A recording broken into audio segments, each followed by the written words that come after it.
मैं व्यापार का विरोधी नहीं हूं, लेकिन ऐसा व्यापार जो हमारी सनातन संस्कृति को खत्म कर दे, हमारी जनरेशन को खत्म कर दे, हमारे परिवार को तोड़ दे, अपराध बढ़ाए, व्याभिचार बढ़ाए, हत्या बढ़ाए, बलात्कार बढ़ाए, उस व्यापार का क्या मतलब?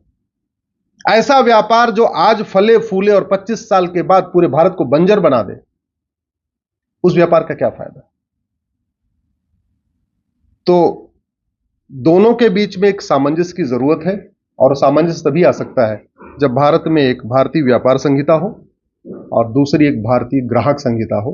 भाई हमारे पास सिंगल एक किताब होनी चाहिए। मैं 8 किताब क्यों देखूं? मैं अगर कंज्यूमर हूं, और भारत का हर बच्चा बच्चा कंज्यूमर, छोटा बच्चा भी दूध पीता, वो भी कंज्यूमर है,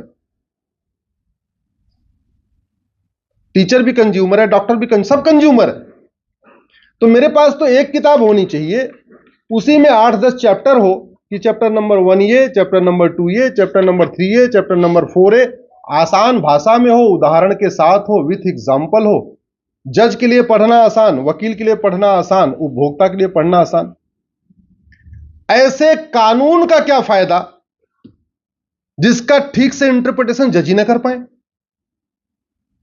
मैं कई बार कहता हूं, अगर किसी केस में डिस्ट्रिक्ट कोर्ट अलग फैसला दे रही है, हाई कोर्ट अलग फैसला दे रही है, और सुप्रीम कोर्ट ऐसा अलग फैसला दे रही है, इसका मतलब वो कानून महाघटिया है। जिस कानून की व्याख्या जज नहीं कर पा रहे हैं, वो आम जनता कहां से कर लेगा? आम जनता कहां से उसकी व्याख्या ठीक से करेगा? और फिर जब ठीक से व्याख्या नहीं करेगा तो लड़ेंगे आपस में, तू मैं करते रहेंगे। इसलिए कानून जितना हो, जिस विषय पे हो, अगर वो इंटीग्रेटेड हो, समावेशी हो, इंक्लूसिव हो, और अपने देश के स्पिरिट में, तो अच्छा। दुनिया क्या कर रही है हमसे इससे लेना देना नहीं है। अमेरिका के पास हमसे 3 गुना जमीन है, जो जो करना है कर ले, हमें कोई दिक्कत नहीं। चीन के पास हमसे 3 गुना जमीन है, उसको जो करना है करे। हमारे पास तो 1/3 जमीन है ना। ऑस्ट्रेलिया के पास हमसे 2.5 गुना जमीन है, कनाडा के पास हमसे 2.5 गुना जमीन है, ब्राजील के पास हमसे 2.5 गुना जमीन है, रूस के पास हमसे 5 गुना जमीन है। उनको जो करना है करे। लेकिन हम तो कहते नहीं, जितनी चादर उतने तो पैर फैलाएंगे ना। ज्यादा पैर फैलाएंगे तो चादर फट जाएगी, और चादर फटने की कगार पे आ चुकी है। चादर फटने की कगार पे आ चुकी है। दिल्ली में 1-2 महीने के अंदर यहां जीना मुश्किल हो जाएगा। रिसर्च बता रहा है, सर्वे बता रहा है कि दिल्ली की उम्र, लोगों की उम्र 10 साल कम हो गई भाई साहब। एवरेज उम्र 10 साल कम हो गई है। और मैं प्रैक्टिकली बता रहा हूं, मैं जब जब मेरे पास पर डे कहीं कहीं से खबर आती है, वहां जाना है, मतलब लोग शरीर छोड़ते हैं, तो मैं एक बात जरूर पूछता हूं, कितने साल के थे? पिछले 10 साल से मैं देख रहा हूं, मुझे 85 ऊपर वाला कोई मिल ही नहीं रहा है। इसका मतलब दिल्ली में लोग 85 से ज्यादा चल ही नहीं पा रहे। क्यों हो रहा है? उसका कारण केवल पराली नहीं है। पराली भी एक कारण है, लेकिन उसके और भी कारण। पानी गंदा हो चुका है, हवा गंदी हो चुकी है, दूध अशुद्ध है, फल अशुद्ध है, सब्जी अशुद्ध है, सब कुछ अशुद्ध है। तो ये ग्राहक, चूंकि हम ग्राहक की बात कर रहे हैं, तो ग्राहक को दूध शुद्ध पीने का मिलना चाहिए ना। ग्राहक को सब्जी शुद्ध मिलना चाहिए, ग्राहक को आटा शुद्ध मिलना चाहिए, ग्राहक को भोजन शुद्ध मिलना चाहिए, ग्राहक को तेल शुद्ध मिलना चाहिए। कितने पैसे में मिलेगा वो दूसरा पहलू है, पहले शुद्ध तो मिले। एमआरपी सिस्टम का कहीं कोई कैलकुलेशन ही नहीं, आज तक हमने कुछ फार्मूला फिट नहीं किया।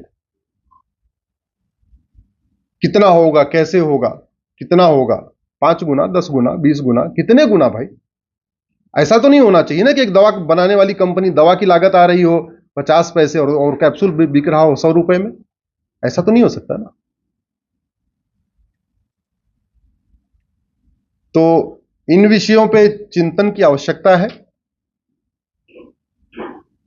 और इसका जो एक समाधान मुझे दिखाई पड़ता है वो शिक्षा व्यवस्था। हम भारतीय जो वैदिक शिक्षा व्यवस्था हमारी थी, बहुत अच्छी थी, हालांकि आज का विषय नहीं है। उदाहरण के लिए महर्षि पतंजलि को नहीं पढ़ा रहे, हमारे बच्चों को अपरिग्रह पता ही नहीं है। महर्षि माधवकर को नहीं पढ़ा रहे, महर्षि शारंगधर को नहीं पढ़ा रहे, महर्षि वाग्भट को नहीं पढ़ा रहे,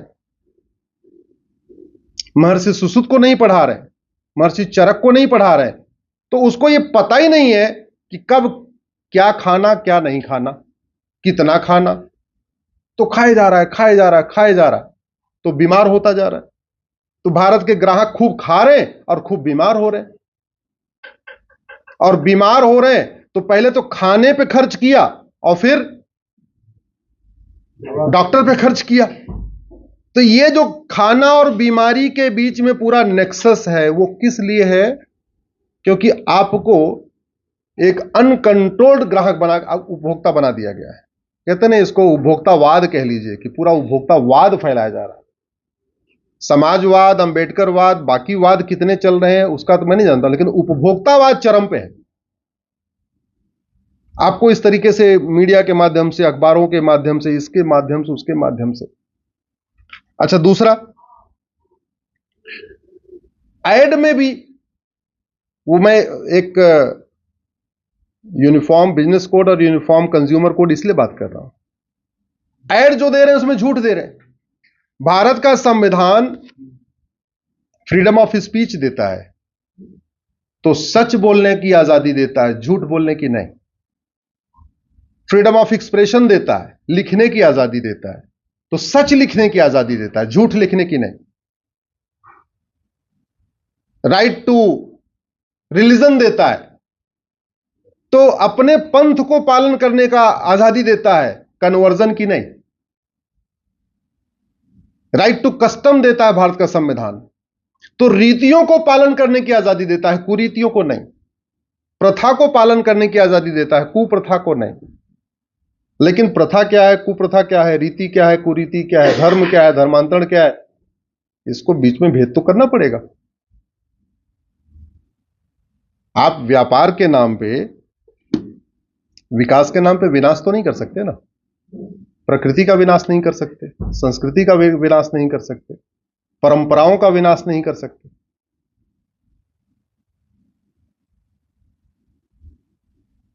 एक छोटा सा एग्जांपल आपको देता हूं।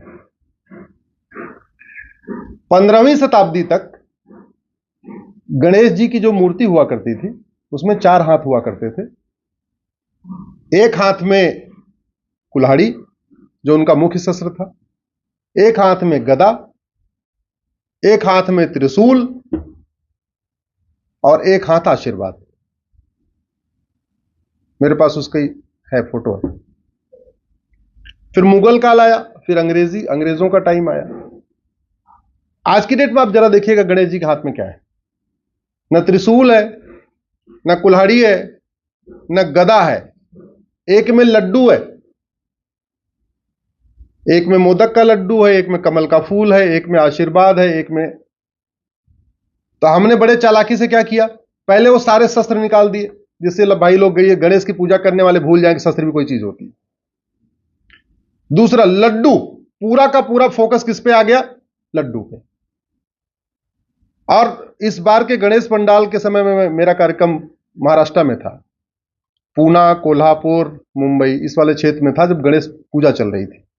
मैं बहुत सारे गया, तो जहां जहां गणेश जी के पंडाल लगे थे, मोदक तो भर भर के रखा हुआ था, लड्डू खूब रखा हुआ था, लेकिन किसी पंडाल में न कुल्हाड़ी थी, न त्रिशूल था, न गदा था। ये कहां से आया, उपभोक्तावाद। ये कहां से आया, उपभोक्तावाद। और दुष्परिणाम क्या हुआ, दुष्परिणाम यह हुआ कि गणेश जी के पंडाल पे पत्थरबाजी हो गई, सारे भाग रहे। कुल्हाड़ी, तलवार और त्रिशूल होता तो भागते क्या? जरा जोर से बोलिए, पत्थरबाजी करने की हिम्मत पड़ती क्या? तो यह उपभोक्तावाद का दूसरा परिणाम है। अभी दुर्गा जी की यात्रा निकली है, तो बहराइच में हुआ है, सुना होगा आप लोगों ने, राम गोपाल मिश्रा को मार दिया। दुर्गा जी के 8 हाथ में क्या क्या था, आप देख लीजिए, त्रिशूल है, तलवार है, गदा है, सब कुछ है। लेकिन आज की डेट में जहां दुर्गा जी का पंडाल होता है, वहां मिठाई खूब, मिठाई माता जी कितना खाती हैं भगवान जाने, लेकिन उनके शस्त्र वहां पूजन के लिए नहीं रखे हुए हैं, बाकी चीजें खूब रखी हैं, केला भी रखा है, कपड़ा भी रखा है, ये भी रखा है, वो भी रखा है। मतलब अगर आप किसी दुर्गा जी के पंडाल में जाएं तो आपको समझ में आएगा कि उपभोक्तावाद कितना चरम पे आ गया, हमारी धार्मिक मान्यताओं के ऊपर हावी हो चुका है। उपभोक्तावाद हमारी शिवरात्रि में हावी हो चुका है। उपभोक्तावाद हमारे जन्माष्टमी में हावी हो चुका है। उपभोक्तावाद हमारे त्योहार, हमारी संस्कृति पे हावी हो चुका है। आप बताइए कि जब परशुराम जी की लोग जयंती मनाते हैं, कभी कोई परशु लेके निकलता है क्या? नहीं। सब लोग नवरात्रा मनाते हैं, शोभा यात्रा निकालते हैं, हाथ में तलवार होती है क्या? नहीं। गणेश जी की विसर्जन के लिए जाते हैं, हाथ में कुल्हाड़ी होती है क्या? नहीं। शिवरात्रि मनाते हैं, शोभा यात्रा निकालते हैं, त्रिशूल होता है क्या? नहीं। उपभोक्तावाद ने धीरे धीरे धीरे धीरे हमारे सबकॉन्शियस माइंड को इतना जकड़ लिया है कि हम अपनी परंपराओं से दूर हो गए हैं। इसलिए इस पे कुछ कदम उठाने की जरूरत है। समाज को जगाना भी जरूरी है, लेकिन नीतियां बनानी भी जरूरी है। दोनों चीजें करना पड़ेगा, समाज भी जगे, नीतियां भी जगे, नीतियां भी बने तो अच्छा मतलब मुझे लगता है ज्यादा जल्दी से इसका परिणाम आता है। केवल समाज जागता रहेगा, कितने लोग हम जगा पाएंगे? हमारी एक लिमिट है, 150 करोड़ के भारत में हम कितने लोग को जगाएंगे? लेकिन नीतियां भी हो, इसलिए समाज और शासन का लक्ष्य एक ही होना चाहिए, दो नहीं होना चाहिए। मैं इस बात से बिल्कुल सहमत नहीं हूं कि समाज का अलग कार्य है और शासन का अलग कार्य ना।